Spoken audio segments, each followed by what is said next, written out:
यहाँ बद्रीनारायण मन्दिर देखिया छ हैन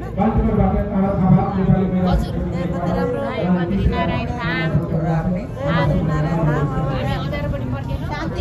शान्ति धाममा पनि बद्रीनारायण अब यहाँ पनि बद्रीनारायण अब इन्डिया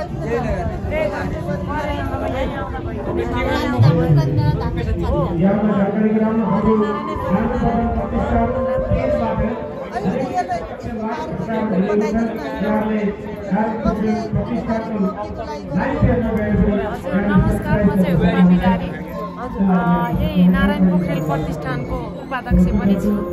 यो चाहिँ हाम्रो जुन नारायण पोखरेल गुरुको सम्झनामा उहाँकै पुत्र दिनबन्धु गुरुले चाहिँ आफ्नो बाबाको सम्झनामा यो मन्दिर निर्माण गर्नुभएको बद्रीनारायण धाम।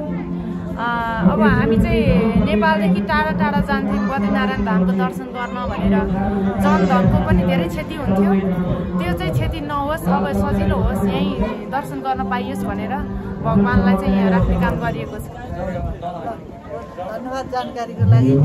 अब हामी त सुनेको मलाई खासै थाहा थिएन होइन। यत्रो रमाइलो छ यस्तो डाँडामा, यत्रो धेरै संरचना बनिसकेका रहेछन्। कहिलेदेखि संरचना बन्न थाल्यो? यो संरचना बन्न थालेको त धेरै नै भइसक्यो, धेरै लामो समय भयो, तर यो चाहिँ 64 सालदेखि सुरु भएको अनि यो पुरा हुन सकिरहेको थिएन। अहिले चाहिँ बिस्तार बिस्तार पुरा हुँदैछन्, कामहरू त अझै पुरा भइसकेका छैनन्, निर्माणहरू बन्न बाँकी नै छन्। तैपनि केही मात्रामा पुरा भएर चाहिँ अब प्राण प्रतिष्ठा गरेर भगवान्लाई पूजा आराधना गर्न मिल्ने चाहिँ बन्न थालेको छ। सबैजना आइदिनु होला, एकचोटि दर्शन गरिदिनु होला। ठाउँ पनि एकदम रमणीय, स्वर्ग जस्तै छ यहाँ आउँदाखेरि। सबैजनालाई चुलेनी सबैजनालाई चुलेनी त यहाँ एउटा घुम्न